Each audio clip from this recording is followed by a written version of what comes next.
Student हर video के लिए अलग अलग, हर एग्जाम के पैटर्न के लिए, हर वैकेंसी के लिए अलग अलग वीडियो देखता है। एग्जाम बड़ा छोटा नहीं होता, वो आपका मानसिकता है जो उसको बड़ा छोटा करता है। तो बच्चा को बीपीएससी नजर आ रहा है, इसका मतलब ऐसा नहीं कि एग्जाम निकलेगा नहीं। आपको लास्ट तक बताएंगे आखिरकार कैसे एग्जाम निकाला जा सकता है और आपके एग्जाम निकालने तक जो साथ देंगे वो हम देंगे। अब सवाल आता है कि सर इसका तैयारी कैसे करें, क्योंकि बहुत सारा का बच्चा का सपना है कि कम से कम सर एक बार बिहार से सीजे को निकालना, एएसओ बने, सर अधिकारी बने, एक गाड़ी मिलता है, सब बहुत सुकून मिलता है उस नौकरी में, और समाज में इज्जत, गांव में इज्जत, माता पिता की इज्जत। अचानक क्या होता है, एक एग्जाम से जो 0 लेवल पे था वो अचानक 100% या 1000 लेवल बढ़ गया। नमस्कार साथियों, मेरा नाम निशांत स्वराज हुआ और आप देख रहे हैं रोजगार का जुगाड़ क्लासेस, जहां आपको एक साथ सभी सरकारी नौकरी की तैयारी की जाती है सबसे आसान और सबसे बेहतरीन तरीके से। जैसा कि आज का क्लास बहुत ही इंपॉर्टेंट है और सारे स्टूडेंट से गुजारिश है वो क्लास को अंत तक देखें, ताकि आप जिस एग्जाम में तैयारी करते हैं आपको उस एग्जाम के बारे में कट ऑफ, उसका सैलरी, उसका सिलेबस, उसका मेरिट लिस्ट सब जान पाए। तो आप आज का क्लास को देख के समझ में आ रहा होगा, बैनर को देख के समझ में आ रहा होगा आज का क्लास किसको समर्पित है। बिहार सरकार बम्पर वैकेंसी एक ही वीडियो में 2025। तो अब स्टूडेंट होता क्या है कि स्टूडेंट हर वीडियो के लिए अलग अलग, हर एग्जाम के पैटर्न के लिए, हर वैकेंसी के लिए अलग अलग वीडियो देखता है। तो यहाँ पर एक ऐसा वीडियो बनाने की कोशिश किया गया है जिसमें आपको एक साथ 3 वैकेंसी के बारे में, उसका कट ऑफ, उसका मार्कशीट, उसका प्रीवियस कट ऑफ, उसका वर्तमान में आने वाला कट ऑफ, उसके सीट के आधार पे आपको बताना है, उसका सैलरी बताना है, एग्जाम पैटर्न बताना है, सब कुछ बताना है। और ये जो अभी 3 एग्जाम के बारे में बताया जाएगा वो मैट्रिक लेवल भी है, वो आपका ग्रेजुएशन लेवल पे भी है। तो दिल को थामे रखिए और आपके सामने आ रहा है। और लास्ट में आपको ये भी बताएंगे कि आखिरकार इस तीनों एग्जाम का तैयारी आपको कैसे करना है ताकि कम समय में आपका ये एग्जाम हो जाए। और लास्ट में आपको एक इम्पॉर्टेंट घोषणा किया जाएगा इस वैकेंसी के रिगार्डिंग में। तो चलिए आज हम स्टार्ट करते हैं पहला वैकेंसी के बारे में। जैसा कि नाम से पता चल रहा है कि बीपीएससी है। बीपीएससी तो समझ में आ रहा होगा कि बिहार पब्लिक सर्विस कमीशन, जो भारत का, बिहार सरकार का सर्वोच्च आयोग है, उसके द्वारा लिया जा रहा है।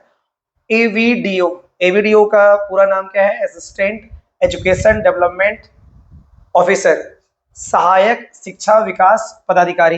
जैसा कि नाम से पता चल रहा है कि शिक्षा को विकास करने में इसका योगदान रहने वाला है, जो बीपीएससी के द्वारा एग्जाम कंडक्ट कराया जाता है। ये भर्ती 2025 का है और सामने लिखा हुआ है संपूर्ण जानकारी। तो आपको A to Z आपको सारी जानकारी दी जाएगी। अगर मान लीजिए कोई भी जानकारी आपको लगा कि बाकी है तो आप कमेंट बॉक्स में जरूर इसका बताएं कि आगे क्या है। कुल पदों की संख्या 945 है। हाँ, थोड़ा सा कम लग रहा है, लेकिन बहुत दिन के बाद ये वैकेंसी आया है, ठीक है, इसीलिए 945 डूबते को तिनके का सहारा चाहिए। और यहाँ फिर भी क्या है, हम लोग को जो स्टूडेंट है उसको बस एक सीट चाहिए और यहाँ पे है 945 सीट। और कैसे आसान तरीके से निकाला जा सकता है एक प्लान करके, तो आपको बताया जाएगा। उद्देश्य क्या है आखिरकार, असिस्टेंट एजुकेशन डेवलपमेंट ऑफिसर जो वैकेंसी आया है 945, इसका उद्देश्य क्या है निकालने के पीछे, बीपीएससी का उद्देश्य क्या है, शिक्षा विभाग में जिला या ब्लॉक स्तर पे नीति योजना या निगरानी सुनिश्चित करना। नीति योजना का उदाहरण जैसा समझाते हैं, जैसे मिड डे मील हो गया, जैसे पाठ्यक्रम स्कूल में प्रोवाइड किया जा रहा है, जैसे छात्रवृत्ति प्रोवाइड किया जा रहा है, तो स्कूल तक पहुंचा है या पहुंचा नहीं है। और निगरानी का तात्पर्य यहाँ पर ये हुआ कि जो टीचर है सरकारी स्कूल में वो टाइम पे आ रहे हैं कि नहीं आ रहे हैं, कि बस अंगूठा लगाते हैं या सेटिंग प्रिंसिपल से कर लेते हैं। ये संपूर्ण जो भी कार्य है वो देख रेख किसमें होगा, असिस्टेंट एजुकेशन डेवलपमेंट ऑफिसर, यानी आप कह सकते हैं कि बहुत महत्वपूर्ण पद है। जो भी स्टूडेंट जो बिहार टीचर का तैयारी करते हैं, ग्रेजुएशन लेवल पे तैयारी करते हैं, 11-12 का तैयारी करते हैं, तो मेरे उनसे गुजारिश है कि आप एक बार ये एग्जाम भी दें। आप एक बार ये एग्जाम भी दें। 10 पंचायत में जितने भी स्कूल होंगे उसके जो मालिक होंगे, उसके जो हेड होंगे, वो होगा असिस्टेंट एजुकेशन डेवलपमेंट ऑफिसर। तो यार है सर, कोई एग्जाम बड़ा छोटा नहीं होता, वो आपका मानसिकता है जो उसको बड़ा छोटा करता है। तो अब बच्चा को बीपीएससी नजर आ रहा है, इसका मतलब ऐसा नहीं कि एग्जाम निकलेगा नहीं। आपको लास्ट तक बताएंगे आखिरकार कैसे एग्जाम निकाला जा सकता है और आपके एग्जाम निकालने तक जो साथ देंगे वो हम देंगे। कैसे, चलिए देखते हैं। महत्वपूर्ण तिथि, यानी इस एग्जाम के पॉइंट ऑफ व्यू से कौन कौन डेट मेरे लिए इंपॉर्टेंट है। तो आवेदन प्रारंभ कब से हो गया है, 27 अगस्त 2025 से, यानी कल से ये आवेदन प्रारंभ हो गया है, ठीक है। आज 28 अगस्त है और कल से ये आवेदन प्रारंभ हो गया है। और अंतिम तिथि वो है 26 सितंबर, यानी आपको टाइम एकदम वेस्ट नहीं करना है कि भरेंगे कल भरेंगे, परसों भरेंगे, कैफे जाएंगे या फोन पे भरेंगे, दीदी को बोलेंगे, भैया को बोलेंगे, ऐसा कुछ नहीं करना है। जितना जल्दी हो सके, अगर ये वीडियो देख रहे हैं और आपको इस एग्जाम के बारे में सोचे हैं, तो ये वीडियो खत्म होते हुए कल से परसों तक ये फॉर्म भरा जाना चाहिए। चलिए और आगे बढ़ते हैं। हाँ, अगर योग्यता की बात करें, आखिरकार योग्यता क्या है? तो शैक्षणिक योग्यता है किसी मान्यता प्राप्त विश्वविद्यालय से क्या हुआ, ग्रेजुएशन क्या हो, किसी मान्यता प्राप्त विश्वविद्यालय से भारत के किसी भी राज्य में, ठीक है, से कॉलेज से क्या किया हो, ग्रेजुएशन किया गया हो। आयु सीमा क्या है? 1 अगस्त 1945 तक, 1 अगस्त यानी डेडलाइन जो है वो क्या है, 1 अगस्त 2025 तक। अब 1 अगस्त 2025 तक क्या न्यूनतम आयु 21 वर्ष होनी चाहिए, यानी ये फॉर्म भरने के लिए आपकी न्यूनतम आयु 21 वर्ष होनी चाहिए। और ये 21 वर्ष कहाँ से काउंट होगा? 1 अगस्त 2025 से। अगर आपको समझ में नहीं आ रहा है तो थोड़ा सा आपको समझाते हैं। यानी जो स्टूडेंट का एज या डेट ऑफ बर्थ 1 अगस्त 2004 के बाद है, 1 अगस्त 2004, क्योंकि 21 साल अगर घटाते हैं 1 अगस्त 2025 में तो वो आएगा 1 अगस्त 2004। अगर किसी भी स्टूडेंट का डेट ऑफ बर्थ 1 अगस्त 2004 है, 2 अगस्त 2004 भी है, तो वो ये फॉर्म नहीं भर पाएंगे। तो कोई बात नहीं, हिम्मत नहीं हारे, आगे एग्जाम एक वैकेंसी है जो मैट्रिक लेवल पे है, उसका बस इंतजार करें। तो आपको समझ में आ गया कि न्यूनतम आयु कैसे तय की जाती है। यहाँ आयु सीमा बता दिया कि जो भी मैक्सिमम और मिनिमम होगा वो कहाँ से डेट देखा जाएगा, 1 अगस्त 2025 से। तो न्यूनतम आयु 21 साल है, यानी इसमें 1 अगस्त 2025 में अगर 21 साल घटाते हैं तो कितना होगा, 1 अगस्त 2004, यानी 1 अगस्त 2004 से पहले आपका जन्म हुआ है, किसी का 30 जुलाई हो गया है, किसी का 28 जुलाई 2004 हो गया है, तो आराम से वो फॉर्म भर सकते हैं। और अधिकतम आयु कितनी है, 37 वर्ष। और 37 वर्ष कहाँ से काउंट होगा, 1 अगस्त 2025 से।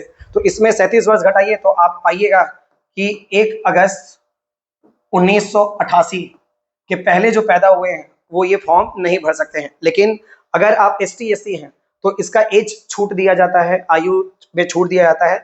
तो SC के लिए आपका 40 साल हो गया और ST SC के लिए 42 साल हो गया। लेकिन अगर जनरल का बात किया जाए तो जनरल का आपका कितना है, 37 वर्ष है। तो उम्मीद करते हैं कि कितना से छोटा नहीं भर पाएगा, तो 1 अगस्त 2004 के बाद जो फॉर्म जो बाद पैदा लिए हैं वो ग्रेजुएशन भी किए हैं तो ये फॉर्म नहीं भर सकते हैं। और 1 अगस्त 1988 से पहले जो पैदा हुए हैं वो फॉर्म नहीं भर सकते हैं, बशर्ते वो ST SC ना हो। तो आयु सीमा के बारे में आपको समझ में आ गया। अब चयन प्रक्रिया यानी सिलेक्शन प्रोसेस क्या है, सिलेक्शन प्रोसेस क्या है, मेन तो आपका यही आता है कि आखिरकार सर ग्रेजुएशन भी मेरा 21 साल से ज़्यादा है और 37 साल से कम है, यानी 22-23 साल में मेरा एज चल रहा है और हमको ये एग्जाम हर हाल में निकालना है। हर हाल में अगर आप सोच रहे हैं तो आप बिल्कुल सही वीडियो देख रहे हैं। इसके अंत में एक महत्वपूर्ण घोषणा की जाएगी। लिखित इसमें परीक्षा होगा, इसमें जो परीक्षा होगा यानी इसमें इंटरव्यू नहीं होगा, सिर्फ रिटन एग्जाम होगा। और रिटन एग्जाम कैसे होगा तो देखते हैं। इसमें कुल कितना पेपर होगा, 3 पेपर होगा, यानी एक दिन में आपका 3 पेपर होगा, एक दिन में आपका 3 पेपर होगा, यानी काफी एग्जॉस्टिव ये एग्जाम, काफी ये थकाने वाला एग्जाम है। लेकिन कोई बात नहीं, नौकरी के लिए इंसान कुछ भी कर सकता है।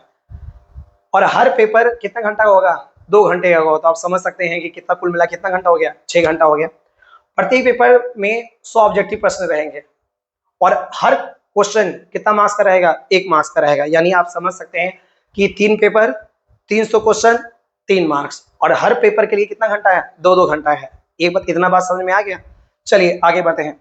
और नेगेटिव मार्किंग कितना है, 1/3, यानी अगर आप 3 क्वेश्चन गलत करते हैं या 1 क्वेश्चन गलत करते हैं तो 0.33 मार्क्स जो है वो डिडक्ट हो जाएगा। या इसको ऐसे समझ सकते हैं कि अगर आपने 1 सही किया तो 1 मार्क्स आपको दिया जाएगा, वहीं आपने 3 गलत किया, 3 क्वेश्चन गलत किया तो 1 मार्क्स आपका डिडक्ट यानी काट लिया जाएगा। तो नेगेटिव मार्किंग है वो भी कितना है, 1/3 है।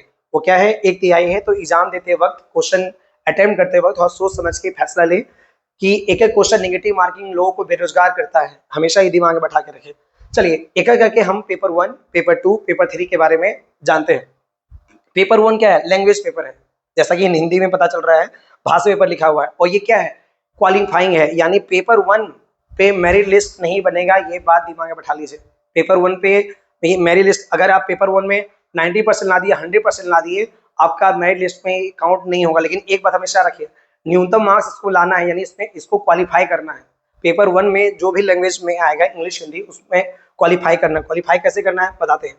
तो आपको पता है कि प्रति पेपर कितना मार्क्स का होता है, 100 मार्क्स का होता है। तो ये 100 मार्क्स का है। इसमें 100 मार्क्स में इंग्लिश जो होगा वो होगा आपका 30 मार्क्स का, और हिंदी जो होगा वो होगा 70, यानी 70 क्वेश्चन 70 मार्क्स, 30 क्वेश्चन 30 मार्क्स। ठीक, तो आपके मन में आ रहा होगा, अब क्वालिफाइंग करना है, लाना जो है उसमें 30 नंबर या 30% लाना है, क्योंकि 100 में 100 ही क्वेश्चन है, नंबर भी 100 है, तो आप परसेंटेज कीजिए, मार्क्स ही दोनों सेम है। तो जो बच्चा है वो सोच रहा होगा कि 100 में 30 ही लाना है सर, 30% लाना है, तो हम क्या करेंगे, 100 में 30 जो है वो हिंदी में ही सही कर देंगे, इंग्लिश अटेम्प्ट नहीं करेंगे तो कोई दिक्कत नहीं है। तो यहाँ पर बाबू आप थोड़ा गलत हो गए हैं, आपको दोनों में 30-30% लाना पड़ेगा, आपको दोनों में 30-30% लाना पड़ेगा। जैसे कि इंग्लिश में 30 क्वेश्चन है तो इसका 30% जो होता है वो होता है आपका 9। आपका मिनिमम जो होना चाहिए इंग्लिश में कितना सही होना चाहिए, 9 नंबर सही होना चाहिए। और 7 का जो 30% होता है वो होता है 21। वो क्या होता है 21। तो 21 आया और 9 आया तो कुल मिला के 30 हो ही गया ना, तो आप क्वालिफाई कर जाइएगा किसमें, पेपर यानी पेपर 2 पेपर 3 के जांच करने से पहले अब क्या चेक किया जाएगा, पेपर 1। अगर इंग्लिश में आपका 8 मार्क्स है तो आपका पेपर 1 पेपर 2 और पेपर 3 में जितना भी अच्छा मार्क्स हो उससे कोई फर्क नहीं पड़ता है। अगर आपका हिंदी में 21 से कम मार्क्स है, 18 रह गया, 16 रह गया, तो आपका पेपर 2 पेपर 3 कितना भी अच्छा गया है इससे कोई फर्क नहीं पड़ता है। यानी पेपर 1 आपको रिजल्ट तो तय नहीं करता है लेकिन क्वालिफाई जरूर कर देता है, क्योंकि इसका मार्क्स काउंट होता नहीं है। तो उम्मीद करते हैं आपको समझ में आ गया। तो जिसका इंग्लिश कमजोर है तो उनसे उम्मीद किया जाता है कि 30 में 9 नंबर तो लाया जा सकता है। सिनोनिम्स आता है, एंटोनिम्स आता है, टेंस आता है, फिल इन द ब्लैंक्स आता है, एरर पकड़ना आता है। तो 30 में लाना है 9 नंबर और हिंदी में लाना है 70 में लाना है 21 नंबर। तो उम्मीद करते हैं पेपर 1 के बारे में आपको समझ में आया होगा। और ये क्वालिफाइंग है, बस दोनों में 30-30% ला देना है, तब आपका कॉपी चेक होगा पेपर 2 और पेपर 3 का। चलिए अब आते हैं आगे। हाँ, अब यहाँ पर तीनों पेपर का एक साथ दिया हुआ है सर। जैसा कि आपको पता है तीनों पेपर आपका 100-100 क्वेश्चन का होगा, 100-100 मार्क्स का होगा, 2-2 घंटे का होगा। तो देखिए पेपर 1 जैसा कि आपको बता दिया गया है, उसमें इंग्लिश भी होगा, हिंदी भी होगा। ये 30 क्वेश्चन होगा 30 नंबर का, ये 70 क्वेश्चन होगा 70 नंबर का। टोटल पर्सन कितना है 100, कुल अंक कितना है 100, समय कितना है 2 घंटा। और ये क्या है क्वालिफाइंग है, और ये क्या है क्वालिफाइंग है दोनों में, यानी इंग्लिश हिंदी में कितना करना है 30% लाना है। आपको बता दिया गया है कि मार्क्स कितना लाना है, इसमें न्यूनतम लाना है 21 मार्क्स और इसमें न्यूनतम लाना है आपका 9 मार्क्स। ठीक है, अब जो मेरिट लिस्ट बनेगा वो खेला, असली जो खिलाड़ी है वो यही खिलाड़ी है। असली जो खिलाड़ी भैया है वो पेपर 2 और पेपर 3 है। यहाँ भी लिखा हुआ है मेरिट लिस्ट, मेरिट लिस्ट। यानी आपका जो मेरिट लिस्ट बनेगा वो बनेगा 200 नंबर पे। कितना नंबर पे 200 मार्क्स पे आपका बनेगा, ये दिमाग में बैठा लीजिए। तो आखिर का पेपर 2 में क्या होगा, वो होगा समान अध्ययन। यानी इसमें आपका history, geography, polity, economics, science और करेंट अफेयर, ये आपका आएगा समान अध्ययन में। इंग्लिश में कहते हैं जनरल स्टडी, जीएस कहते हैं इंग्लिश में। तो इसमें आर्ट्स तो आएगा ही, प्लस साइंस आएगा, प्लस करंट अफेयर को हम सीए लिख देते हैं। ये तीनों पेपर मिला के आपका कितना क्वेश्चन आएगा 100 क्वेश्चन आएगा। और कितना मार्क्स का रहेगा 100 मार्क्स का रहेगा। और समय आपको बता दिया गया है हर पेपर के लिए 2 घंटा है। और मेरिट लिस्ट इससे तय होगा। और पेपर 3 जो है उसमें आएगा मैथ रीजनिंग, जो कितना क्वेश्चन का होगा 100 क्वेश्चन का होगा। और कुल अंक कितना होगा 100 होगा। और घंटा कितना होगा 2 मेरिट लिस्ट। यानी आपको समझ में आ रहा है कि जीके जीएस और मैथ रीजनिंग के बदौलत ही आप इसको क्वालिफाई कर सकते हैं, यानी नौकरी ले सकते हैं। तो अब सवाल आता है सर कुल मार्क्स हो गया 200 नंबर का जिसपे मेरिट बनेगा। ऐसे तो आपका अगर इंग्लिश हिंदी को देख लिए तो वो भी 100 हो गया, तो टोटल 300 हो गया। लेकिन आपको पहले बता दी कि क्वालिफाइंग है, यहाँ लिखा हुआ है क्वालिफाइंग है ये। तो मेरिट लिस्ट बनेगा आपका पेपर 1, पेपर 2 और पेपर 3 में।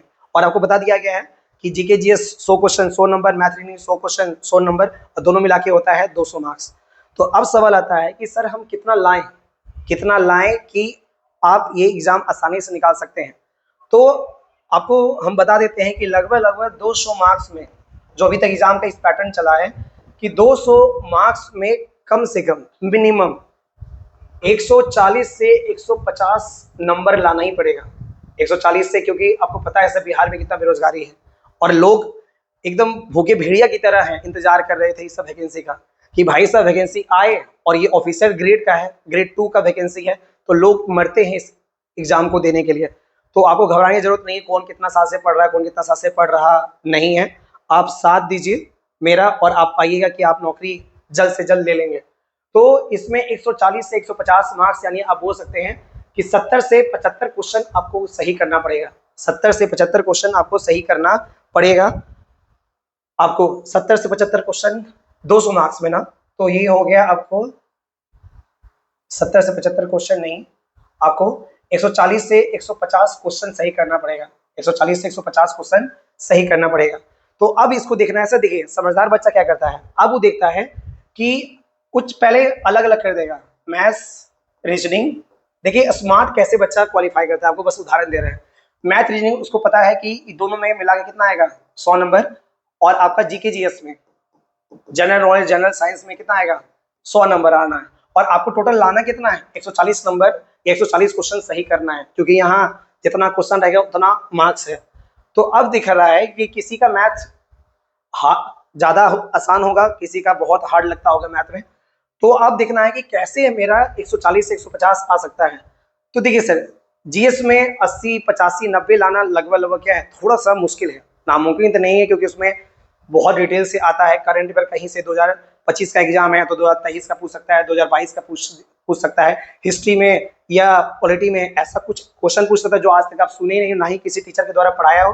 तो आप मान के चलिए जीके जीएस में हमको लाना है कितना, 70 क्वेश्चन सही करना है, 70 क्वेश्चन सही करना है, इतना शिद्दत से पढ़ना है। Current affair, history, geography, physics, chemistry, bio, जो शिद्दत से पढ़ना है 17 सही करना है। और जिसका मैथ रीडिंग मजबूत है उसका तो बोनस है, उस 100 में 95 भी ला सकता है, 98 भी ला सकता है, 90 भी ला सकता है। ये बता रहे 100 में 100 लाने में क्षमता है, लेकिन इसमें 100 में 100 नहीं आएगा, चाहे वो टीचर एग्जाम दे चाहे स्टूडेंट एग्जाम दे। तो 100 में आप खुद सोचिए, अगर यहाँ 70 है तो आपको यहाँ कितना लाना है, 70 से 80 लाना है, 70 से 80 लाना है।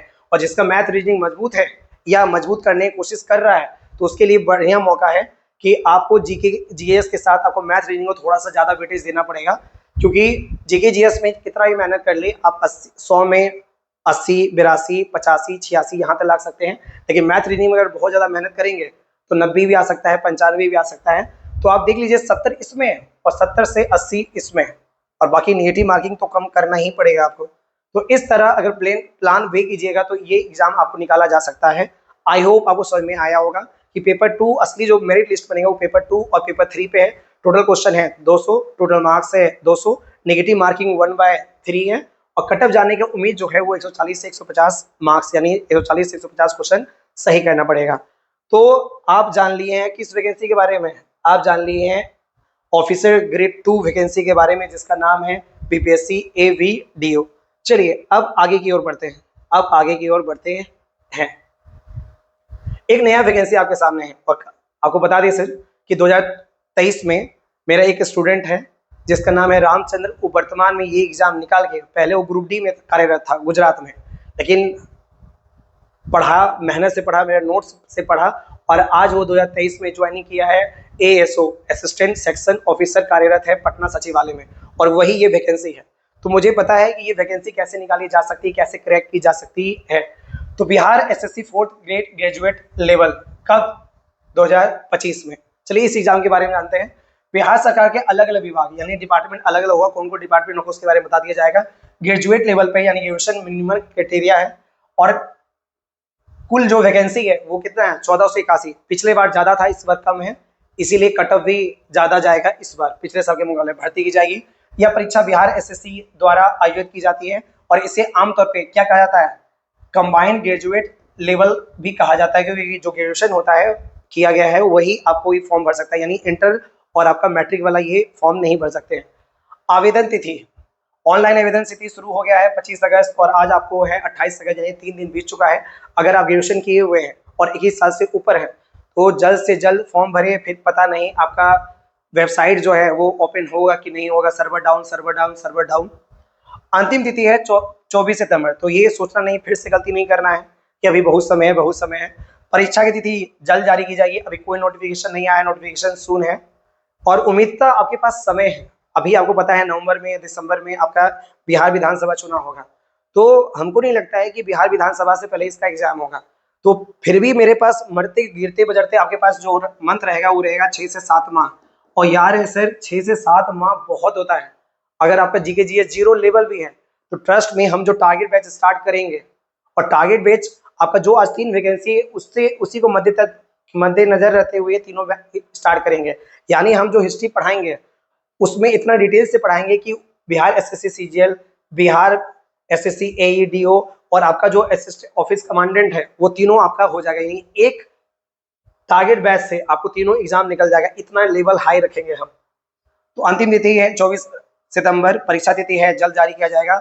आवेदन शुल्क कितना है 100 रुपया। और यार है सर उसका भी जो आवेदन शुल्क था AEDO का, उसका भी कितना था, 100 रुपया। और यार है ये बिहार सरकार के द्वारा रिवाइज किया गया है। पहले पुरुष के लिए ज्यादा 500 कुछ रुपया था, महिलाओं के लिए कम था। तो अब बोला है कि आप ST SC हो, OBC हो, महिला हो, जनरल हो, कुछ भी हो, अब वो कितना देना पड़ेगा, 100 रुपया। तो 100 रुपया बहुत ज्यादा नहीं होता है, आप आराम से दे सकते हैं। और कुल पद तो आपको पता है 1481 है विभिन्न विभाग में। अब देखते कौन कौन विभाग में 1481 है।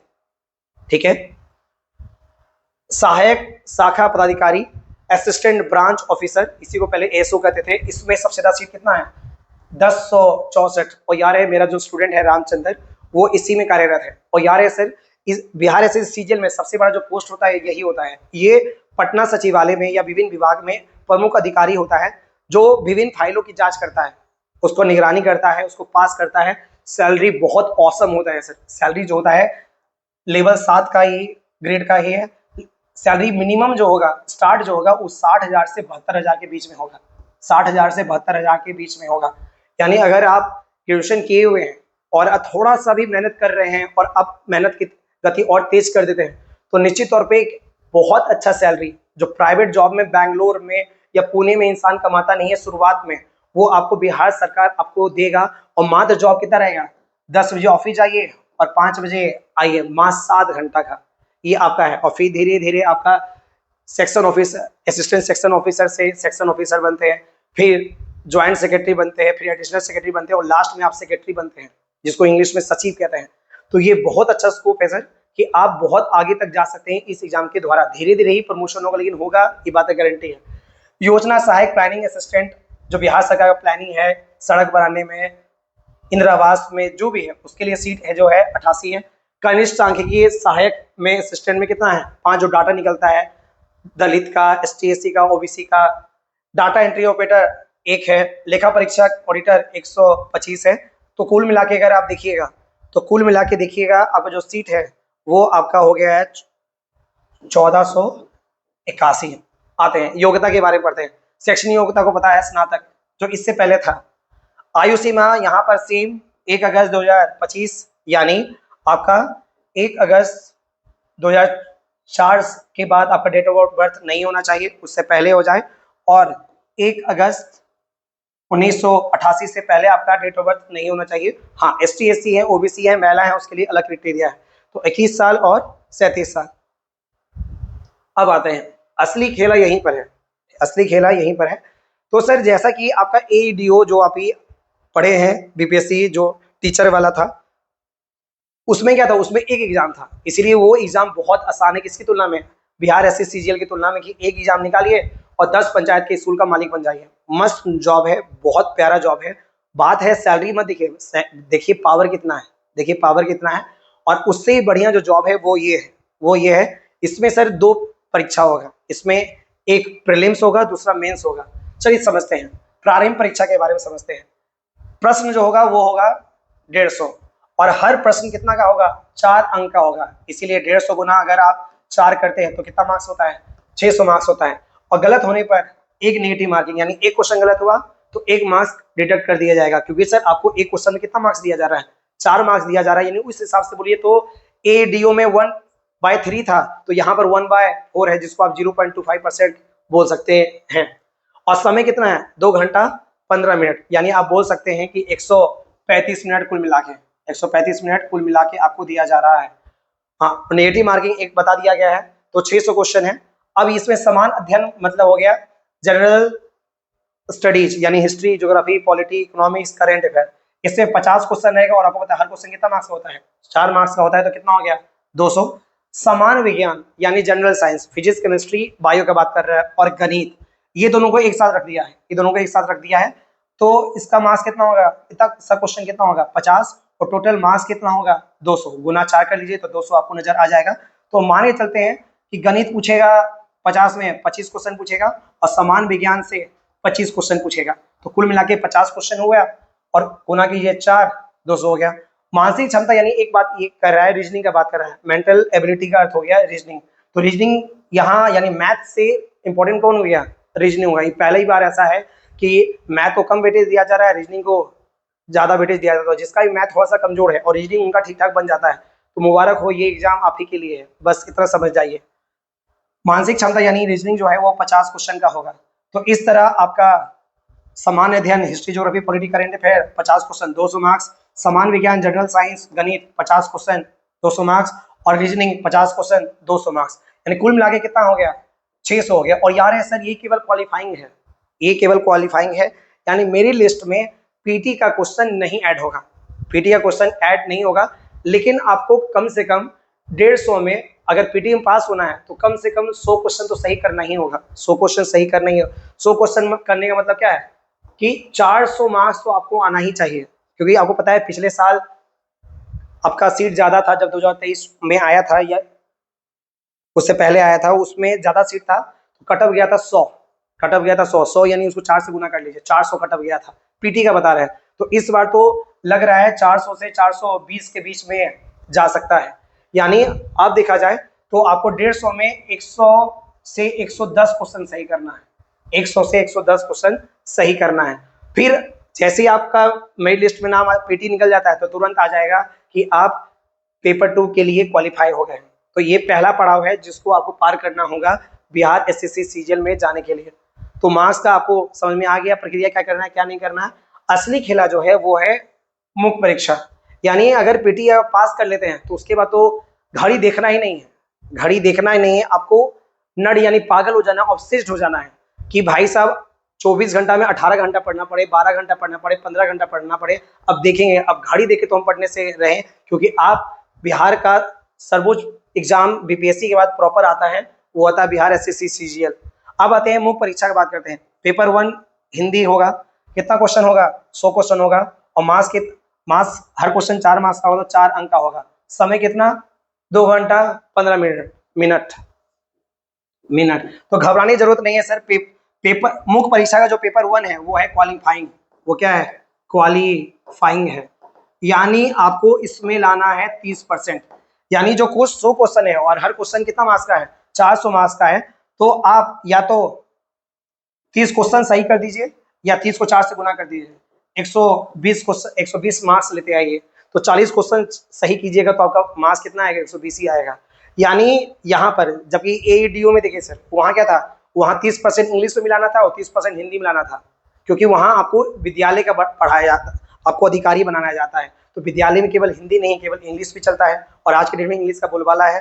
तो उम्मीद किया जाता है जो शिक्षा के लिए जो स्कूल के लिए जो विकास का अधिकारी होगा उसको बेसिक इंग्लिश तो आना चाहिए। इसीलिए बिहार एसएससी सीजीएल का पेपर 1 में इंग्लिश को कोई जगह दिया नहीं है। तो 100 क्वेश्चन जो होगा वो 400 अंक का होगा, और घंटा कितना दिया जाएगा जितना आपका पीटी में दिया जा रहा था 2 घंटा 15 मिनट, यहाँ भी 2 घंटा 15 मिनट दिया जा रहा है। लेकिन हमेशा याद रखना है एक क्वालिफाइंग है, और उम्मीद करते हैं कि बिहार के बच्चा का हिंदी इतना भी खराब नहीं होता है कि वो 30 क्वेश्चन भी सही ना कर पाए 100 में, और उसको आ जाएगा 120 नंबर। तो यानी पेपर 1 पेपर 2 को पेपर 2 जांच करने से पहले क्या देखा जाएगा पेपर 1 देखा जाएगा। पेपर 1 अगर 120 मार्क्स है तब तो आपका पेपर 2 चेक होगा, अगर 120 से कम मार्क्स 119 रह गया 110 रह गया और पेपर 2 में आपका कितना भी मार्क्स है फुल में फुल भी है तो आपका कॉपी जांच नहीं होगा, आप हो जाएगा डिस्क्वालीफाइड। यानी पेपर 1 हिंदी को इतना भी आसानी से लेना नहीं है कि अरे वो तो हम लेटे लेटे बना देते बैठे बैठे बना देते सब कुछ आता है। तो ये आत्ममुग्धा में शिकार नहीं होना है, 120 नंबर लाना है। अब आते हैं जो असली जो खेला होगा, असली जो खिलाड़ी है यही खिलाड़ी है, वो है पेपर 2। पेपर 2 सर सेम प्रक्रिया है जो आपका प्रारंभिक परीक्षा का एग्जाम का पैटर्न था, ठीक है 50-50-50 200 मार्क्स का सेम यही है। पेपर 2 में सामान्य अध्ययन history geography polity current affair 50 question, सामान्य विज्ञान गणित 50 क्वेश्चन और रीजनिंग 50 क्वेश्चन, और कुल 50 क्वेश्चन कितना मार्क्स का रहेगा 600 मार्क्स का रहेगा, और नेगेटिव मार्किंग क्या होगा 1 होगा, यानी अगर एक क्वेश्चन गलत करते थे एक क्वेश्चन सही हो जाता है। अब सवाल आता है कि सर इसका तैयारी कैसे करें, क्योंकि बहुत सारा का बच्चा का सपना है कि कम से कम सर एक बार बिहार से सीजीएल तो निकालें, एएसओ बने सर, अधिकारी बने, एक गाड़ी मिलता है सब, बहुत सुकून मिलता है उस नौकरी में, और समाज में इज्जत, गांव में इज्जत, माता पिता का इज्जत। अचानक क्या होता है एक एग्जाम से जो 0 लेवल पे था वो अचानक 100% या 1000 लेवल बढ़ गया है। तो इसको एग्जाम निकालना का तरीका सबसे बढ़िया है कि आप पहले आप खुद को देखिए, मजबूत पक्ष और कमजोर पक्ष देखिए कि समान अध्ययन यानी history geography polity current affair है 50 क्वेश्चन, और याद रहे सर 50 क्वेश्चन में कम से कम 15 से 20 क्वेश्चन आपका रहेगा करंट अफेयर। तो असली जो खेला जो करेगा वो करेगा आपका करंट अफेयर ही करेगा, लेकिन बच्चा करंट अफेयर को बहुत इग्नोर करता है। तो सर देखिए कैसे आप बोल सकते हैं कि इतना मार्क्स आ सकता है, तो आप बीपीएससी का प्रीवियस क्वेश्चन निकालिए, जो प्रॉपर बीपीएससी होता है 150 में 30 से 35 जो क्वेश्चन होता है वो रहता है आपका क्या रहता है, तो वो रहता है आपका करंट अफेयर। तो इस हिसाब से समझ जाइए, तो 20 से 25% तो इसका निकालिए, 20 से 25% तो आप पाइएगा कि 10 से 12 या 12 से 15 क्वेश्चन आपका रहेगा करंट अफेयर, यानी हिस्ट्री रहेगा 5, पॉलिटी रहेगा 5, आपका इकोनॉमिक 6 से 7 रह सकता है, लेकिन आपका करंट अफेयर रहेगा आपका 15 से 18। तो उम्मीद करते हैं करंट अफेयर, और आपको पता है डेली करंट अफेयर का क्लास किया जा रहा है आपको, आप आराम से वीडियो देखिए, डेली वीडियो देखिए, मन नहीं लग रहा है फिर भी देखिए, दिल टूटा है फिर भी देखिए, कोई अपना छूटा है फिर भी देखिए, लेकिन करंट अफेयर को इग्नोर करना नहीं है। चलिए, समान विज्ञान तो आप देखना है सर कि गणित में 25 क्वेश्चन होगा और समान विज्ञान में भी 25 क्वेश्चन होगा, तो साइंस में 25 क्वेश्चन में आप कितना सही कर सकते हैं, सही कर सकते हैं, आपको बस ये देखना है। मैथ 25 है तो आप दिमाग लगाइए कि मेरा मैथ को आप देखिए, क्योंकि इंसान मेरे से झूठ बोल सकता है, टीचर से झूठ बोल सकता है, माता पिता से झूठ बोल सकता है, लेकिन खुद से झूठ नहीं बोल सकता है। उसको समझना पड़ेगा कि आखिरकार 25 क्वेश्चन है वो कितना सही करने योग्य है, या अभी उसका मैथ कमजोर है, तो 5-6 महीना में वो 25 क्वेश्चन को कहाँ तक सही कर सकता है, 25 में 23 कर सकता है, 25 में 20 कर सकता है, 25 में 15 कर सकता है, तो ये देखना है।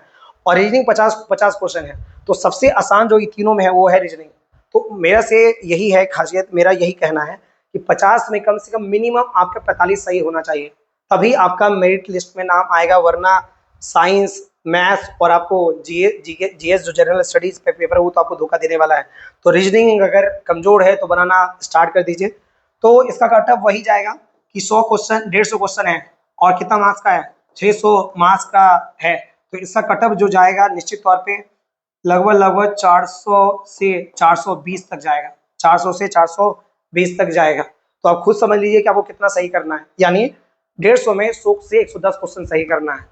तो सर पेपर कॉपी निकालिए, पेपर पेन निकालिए और आप देखिए मैथ, रीजनिंग और जीके जीएस में आप कितना मार्क्स ला सकते हैं, अभी कितना मार्क्स ला जाता है, अगर अभी एग्जाम होता है तो अभी कितना मार्क्स आ जाएगा, उस हिसाब से आप मेहनत कीजिए, प्लान वे में कीजिएगा, तभी आपका एग्जाम निकलेगा। कहा जाता है, एक कहावत इंग्लिश में एक कोट है कि कोट यही है कि डिसिप्लिन ऑलवेज सुपीरियर देन आपका discipline always superior then talent. हाँ चलिए याद आ गया, डिसिप्लिन जो ऑलवेज सुपीरियर देन आपका टैलेंट। अगर मान लीजिए किसी का बहुत टैलेंट है, ठीक है, मैट्रिक में फर्स्ट डिवीजन, और ऐसा वैसा फर्स्ट डिवीजन नहीं, 80% या सीबीएसई बोर्ड में 95% लाया, क्लास 12 में 85%, उसको लग रहा है कि हम बहुत तेज है, जनरल कम्युनिकेशन में आया, शुरुआत में बहुत पढ़ा और उसको पता भी है कि 4 घंटा 3 घंटा पढ़ेंगे तो मेरा बहुत रिवीजन हो जाएगा, लेकिन यही चक्कर में वो पढ़ा नहीं, और वही जो है स्टूडेंट क्लास 10th में फर्स्ट डिवीजन किया, सेकंड डिवीजन किया, क्लास 12 में भी कैसे कैसे पास बस कर दिया है, थर्ड डिवीजन सेकंड डिवीजन किया, और ग्रेजुएशन भी कैसे पास कर गया। लेकिन अब ये ग्रेजुएशन से मार्क्स डिपेंड नहीं करता, 12 से मार्क्स डिपेंड नहीं करता, अब उसको लाना है डिसिप्लिन। डिसिप्लिन करने का तात्पर्य क्या है, अब उसको टाइम मैनेज करके पढ़ना है, कि अगर मेरा मैथ कमजोर है तो उसको मजबूत करने के लिए हम क्या क्या करना पड़ेगा, 3 घंटा पढ़ना पड़े 3 घंटा पढ़ेंगे, 2 घंटा पढ़ना पड़े 2 घंटा पढ़ेंगे। अगर मेरा हिस्ट्री पॉलिटी कमजोर है तो उसके लिए क्या करना पड़ेगा, करंट अफेयर में कम मार्क्स आ रहा है, बार बार 15 क्वेश्चन आता है तो उसमें 2 सही होता है, तो वो क्या करना है, ये है डिसिप्लिन। तो discipline is always superior then talent. तो हमको टैलेंटेड बच्चा नहीं चाहिए, हमको डिसिप्लिन बच्चा चाहिए, कि जो उसको क्यों घमंड आ जाता है, जो टैलेंट होता है कि हम तो 12 में इतना परसेंट लाए हैं, क्लास 10 में इतना परसेंट लाए हैं, अब हमको कोई रोकने का बच्चा नहीं है, रोकने वाला नहीं है, तो वही सबसे ज्यादा औंधे मुंह गिरता है। तो उम्मीद करते हैं बिहार एसएससी सीजीएल, यानी मेरिट जो बनेगा वो मेरिट बनेगा 600 मार्क्स पे, और किस पे बनेगा, पेपर 2 पे। तो उम्मीद करते हैं आपको बिहार एसएससी सीजीएल का समझ में आया। अब वो एग्जाम के बारे में बताने जा रहे हैं जो आपका मैट्रिक लेवल पे होगा, यानी कोई भी बच्चा हो तो मिनिमम तो मैट्रिक करेगा, जनरल कम्युनिकेशन की तैयारी कर रहे हैं मिनिमम 12 आ जाता है, लेकिन चलिए मैट्रिक करेगा।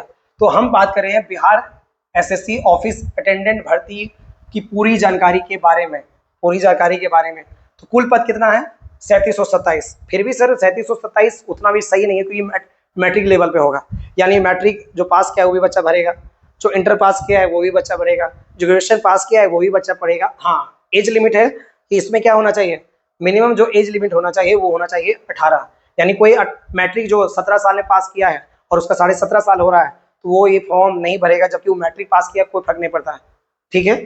चलिए, और आपको पता है सर कोई भी बिहार सीजीएल का बात करें, एईडीओ का बात करें, सब में महिलाओं के लिए जो आरक्षण है वो है 35%। तो अगर जो महिला ये एग्जाम देख रही है, लड़की एग्जाम दे रही है, तो भाई साहब मेहनत आप थोड़ा सा भी कम करते हैं लड़कों की तुलना में, तो ये नौकरी आपसे कोई नहीं छीन सकता है, कोई भी नहीं छीन सकता है। महत्वपूर्ण तिथियां, कुल आवेदन 1216 जो पोस्ट है वो केवल किसके लिए है, महिलाओं के लिए आरक्षित है। ठीक है, कितना में, 3727 में तो निकालिए तो 35% आएगा। महत्वपूर्ण तिथियां, तो आवेदन शुरू है 25 अगस्त से। ठीक है, तो बिहार एसएससी का भी आवेदन 25 अगस्त से था, तो जल्दी लेट ना करें। और ये मैट्रिक लेवल पे है तो सोचिए कितना भीड़ इसमें उमड़ेगा, तो जितना जल्दी फॉर्म भरे उतना जल्दी निश्चित कर ले, टेंशन फ्री होगा, तैयारी करेंगे। अंतिम तिथि कितना है, 24 सितंबर, जो आपका बिहार एसएससी सीजीएल था। शैक्षणिक योग्यता जैसा कि बता दिए हैं, उम्मीदवार को कितना, मैट्रिक या क्लास 10 पास होना चाहिए। सीबीएसई तो उसको क्लास 10 बोलते हैं, बिहार बोर्ड में उसको मैट्रिक बोलते हैं। आयु सीमा 1 अगस्त 2025, यानी इसमें 18 साल घटा दीजिए, इसमें 18 साल घटा दिए तो आपको समझ में आ जाएगा। तो न्यूनतम आयु कितना होना चाहिए, 18 वर्ष होना चाहिए, और अधिकतम आयु कितना, 37 वर्ष होना चाहिए। और आपको हम बता दिए हैं कैसे निकाला जाता है, कैसे निकाला जाता है ये आपको बता दिए हैं कि 1 अगस्त 2025 में 18 साल घटा दीजिए, जो भी आया, अगर उसके बाद आपका जन्म हुआ है तो निश्चित तौर पर फॉर्म नहीं भर सकते हैं। अब आगे, आवेदन शुल्क कितना रुपए है, 100 रुपए है सभी अभ्यर्थी। अभी तो देखिए सर, अभी आज जितना भी तीनों फॉर्म बताया गया सबके आवेदन शुल्क कितना है, तो 100 रुपया ही है, तो बहुत ज्यादा नहीं है, आप आराम से फोन के द्वारा भी भर सकते हैं, कैफे में जाने की जरूरत नहीं है। हाँ, अब ये आया लास्ट पेज। देखिए सर, बिहार एसएससी सीजीएल में आपका पीटी भी था, मेंस भी था। बिहार एसएससी एईडीओ जो आपका टीचर वाला था, आपका सहायक वाला, उसमें एक एग्जाम था, इसमें भी एक ही एग्जाम है। तो जहाँ भी एक एग्जाम है तो वहाँ थोड़ा सा बच्चा का कॉन्फिडेंस बढ़ता है कि थोड़ा दाएं बाएं भी, थोड़ा ऊपर वाला थोड़ा लक साथ दिया तो आराम से ये एग्जाम लक के बदौलत, थोड़ा बहुत, पूरा तो लक नहीं होगा कि 3-4 मार्क्स, 5-6 मार्क्स, 7 मार्क्स, थोड़ा रिस्क लेते हैं कि नेगेटिव से डरते नहीं है और सही हो जाता है तो निश्चित तौर पे नैया पार तो करा देगा।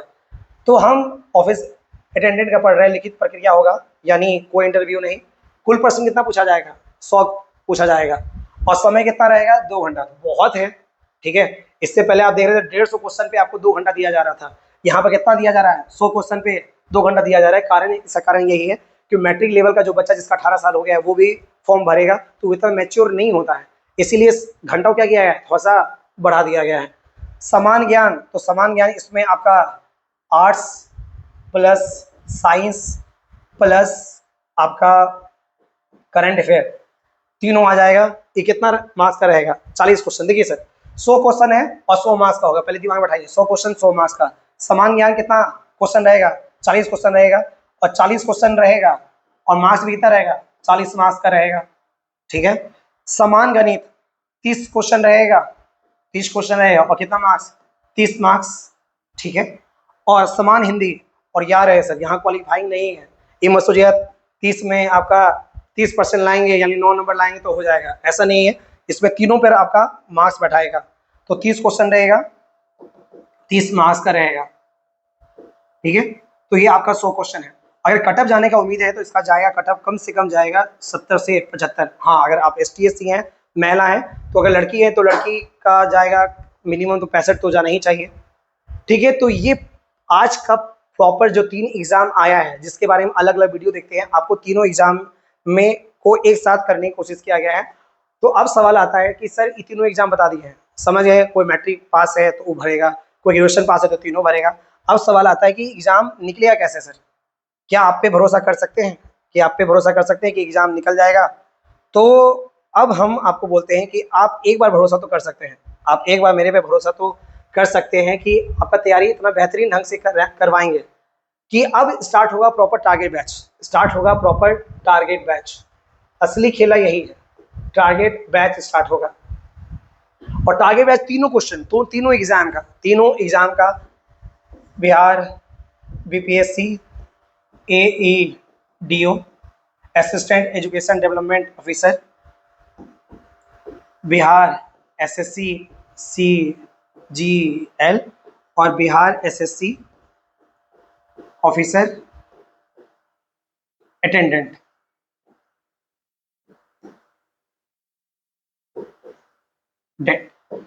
ये 3 एग्जाम का टारगेट बैच हम एक स्टार्ट करेंगे। तो आपके मन में आ रहा होगा सर क्वेश्चन लेवल तो बिल्कुल अलग अलग होता है, तो हमको पता है सर क्वेश्चन लेवल अलग होता है, तो मैट्रिक लेवल होगा उसका क्वेश्चन का लेवल थोड़ा कम रहेगा और ये दोनों क्वेश्चन लेवल क्या रहेगा, थोड़ा सा ज्यादा रहेगा।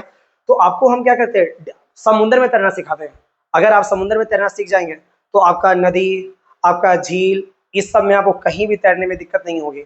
इसीलिए हम बार बार स्टूडेंट को बोलते हैं, जब कोई भी सब्जेक्ट पढ़ते हैं, हिस्ट्री पढ़ते हैं, ज्योग्राफी पढ़ते हैं, ठीक है, हिस्ट्री पढ़ते हैं, करंट अफेयर पढ़ते हैं, साइंस पढ़ते हैं, तो हमेशा डिटेल्स से पढ़िए।